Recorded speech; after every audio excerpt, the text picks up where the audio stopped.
Chapter 1, Assignment Day. In the city of Ember, the sky was always dark. The only light came from great flood lamps mounted on the buildings and at the tops of poles in the middle of the larger squares. When the lights were on, they cast a yellowish glow over the streets. People walking by threw long shadows that shortened and then stretched out again. When the lights were off, as they were between 9 at night and 6 in the morning, the city was so dark that people might as well have been wearing blindfolds. Sometimes darkness fell in the middle of the day. The city of Ember was old, and everything in it, including the power lines, was in need of repair. So now and then the lights would flicker and go out. These were terrible moments for the people of Ember. As they came to a halt in the middle of the street, or stood stock still in their houses, afraid to move in the utter blackness, they were reminded of something they preferred not to think about: that someday the lights of the city might go out and never come back on. But most of the time, life proceeded as it always had. Grown people did their work, and younger people, until they reached the age of 12, went to school. On the last day of their final year, which was called Assignment Day, they were given jobs to do. The graduating students occupied room 8 of the Ember School. On Assignment Day of the year 241, this classroom, usually noisy first thing in the morning, was completely silent. All 24 students sat upright and still at the desks they had grown too big for. They were waiting. The desks were arranged in 4 rows of 6, one behind the other. In the last row sat a slender girl named Lina Mayfleet.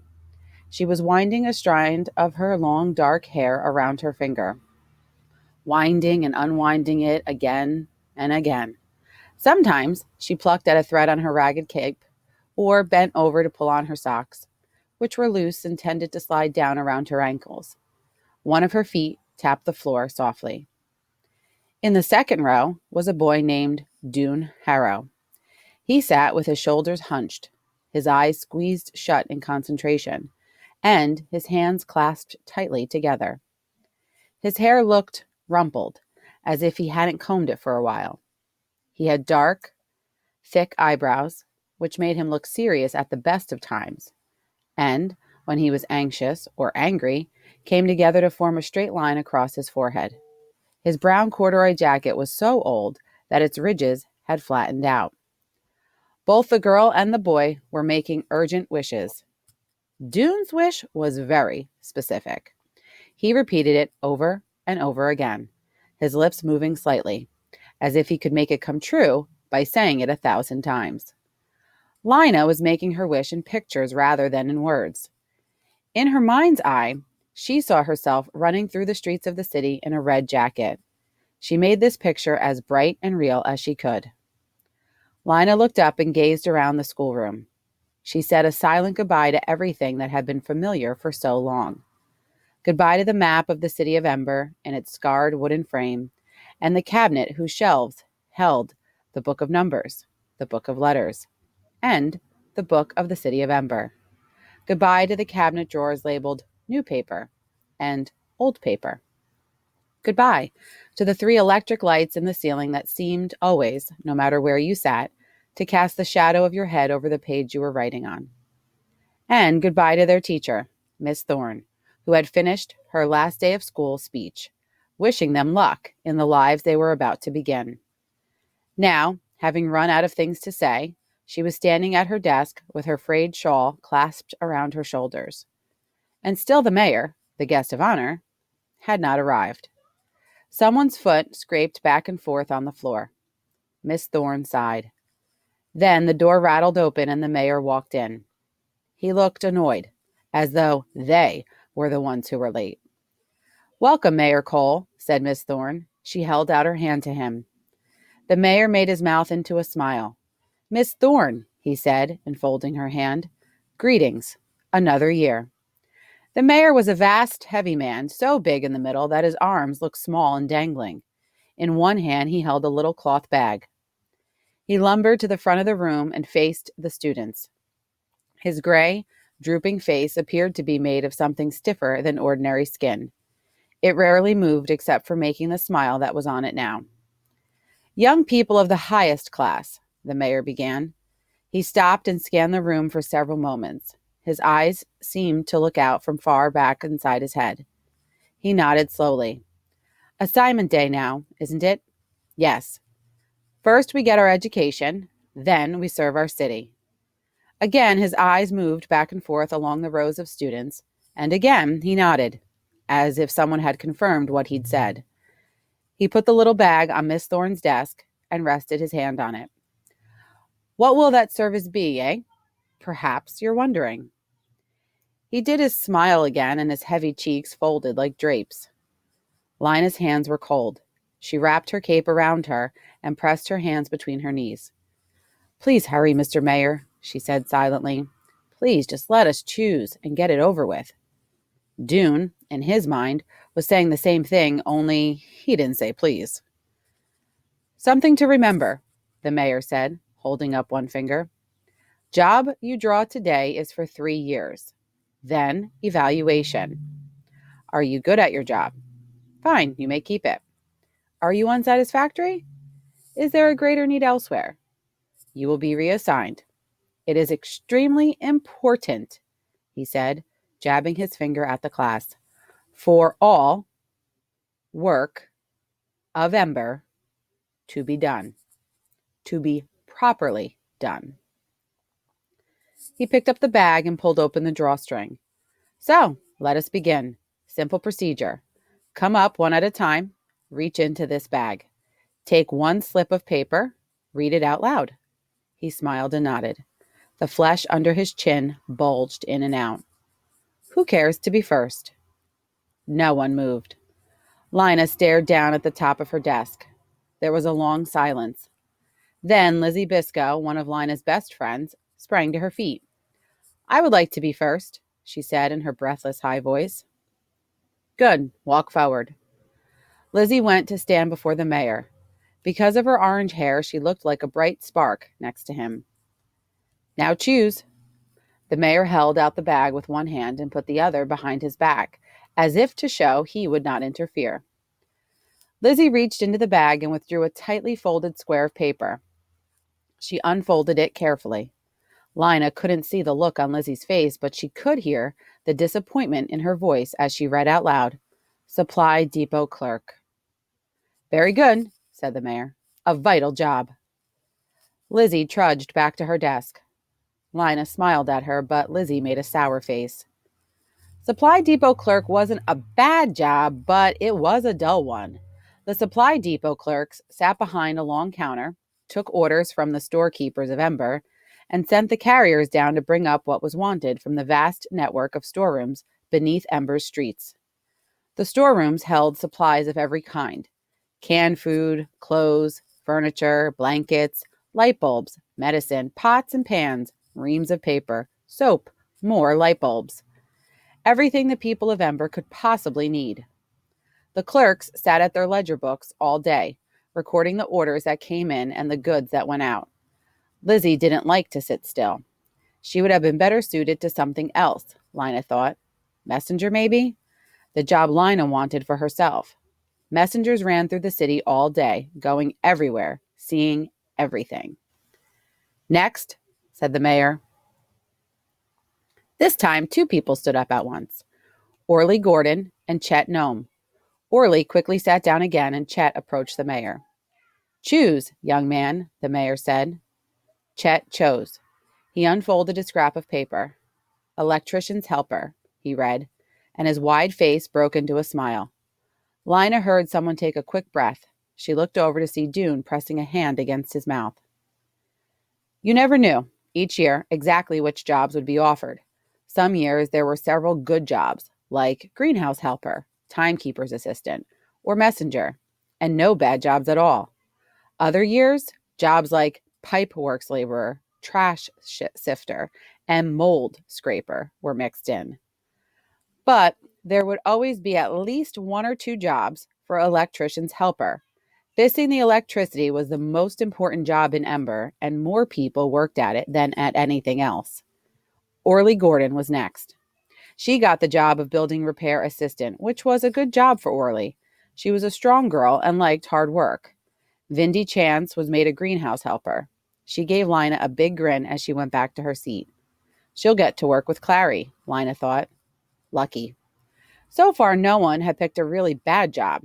Perhaps this time there would be no bad jobs at all. The idea gave her courage. Besides, she had reached the point where the suspense was giving her a stomachache. So as Vindy sat down, even before the mayor could say next, she stood up and stepped forward. The little bag was made of faded green material, gathered at the top with a black string. Lina hesitated a moment, then put her hand inside and fingered the bits of paper.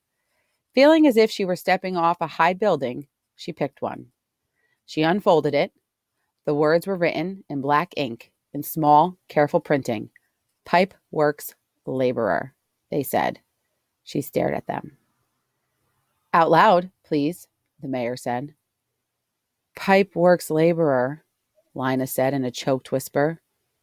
Louder, said the mayor. Pipe Works Laborer, Lina said again, her voice loud and cracked. There was a sigh of sympathy from the class. Keeping her eyes on the floor, Lina went back to her desk and sat down.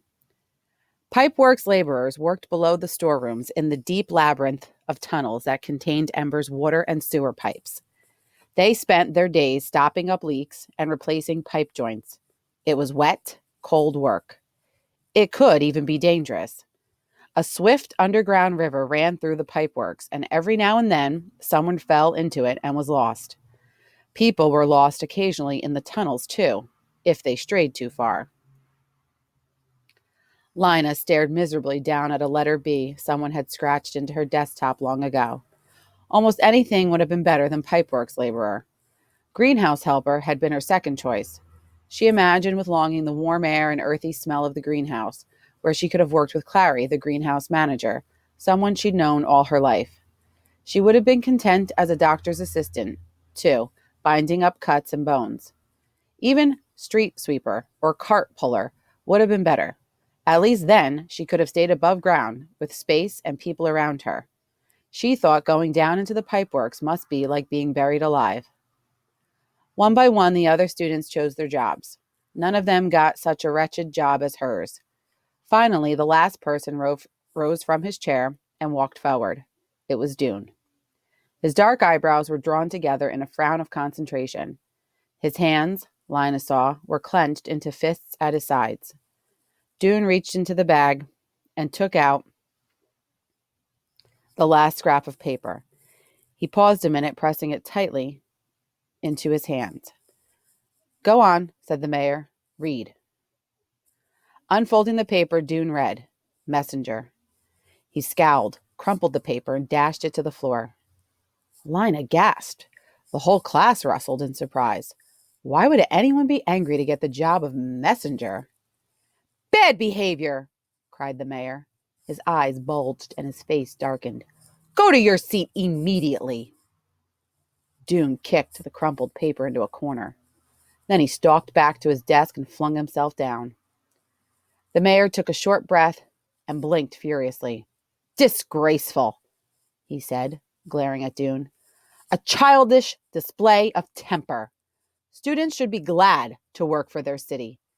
Ember will prosper if all citizens do their best. He held up a stern finger as he said this and moved his eyes slowly from one face to the next. Suddenly, Dune spoke up. But Ember is not prospering, he cried. Everything is getting worse and worse. Silence, cried the mayor. The blackouts, cried Dune. He jumped from his seat. The lights go out all the time now. And the shortages? There's shortages of everything. If no one does anything about it, something terrible is going to happen. Lina listened with a pounding heart. What was wrong with Dune? Why was he so upset? He was taking things too seriously, as he always did. Miss Thorne strode to Dune and put a hand on his shoulder. Sit down now, she said quietly, but Dune remained standing. The mayor glared. For a few moments he said nothing. Then he smiled, showing a neat row of gray teeth. Miss Thorne, he said, who might this young man be? I am Dune Harrow, said Dune. I will remember you, said the mayor. He gave Dune a long look, then turned to the class and smiled his smile again. Congratulations to all, he said. Welcome to Ember's workforce. Miss Thorne, class, thank you. The mayor shook hands with Miss Thorne and departed. The students gathered their coats and caps and filed out of the classroom. Lina walked down the wide hallway with Lizzie, who said, Poor you. I thought I picked a bad one, but you got the worst. I feel lucky compared to you. Once they were out the door, Lizzie said goodbye and scurried away, as if Lina's bad luck were a disease she might catch. Lina stood on the steps for a moment and gazed across Harkin Square, where people walked briskly, bundled up cozily in their coats and scarves, or talked to one another in the pools of light beneath the great street lamps. A boy in a red messenger's jacket ran toward the gathering hall. On Otterwill Street, a man pulled a cart filled with sacks of potatoes, and in the buildings all around the square, rows of lighted windows shone bright yellow and deep gold. Lina sighed. This was where she wanted to be. Up here, where everything happened. Not down underground. Someone tapped her on the shoulder. Startled, she turned and saw Dune behind her. His thin face looked pale. Will you trade with me? He asked.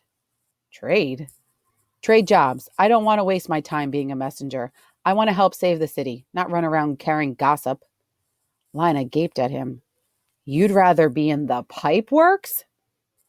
Electrician's helper is what I wanted, Dune said, but Chet won't trade, of course. Pipeworks is second best. But why?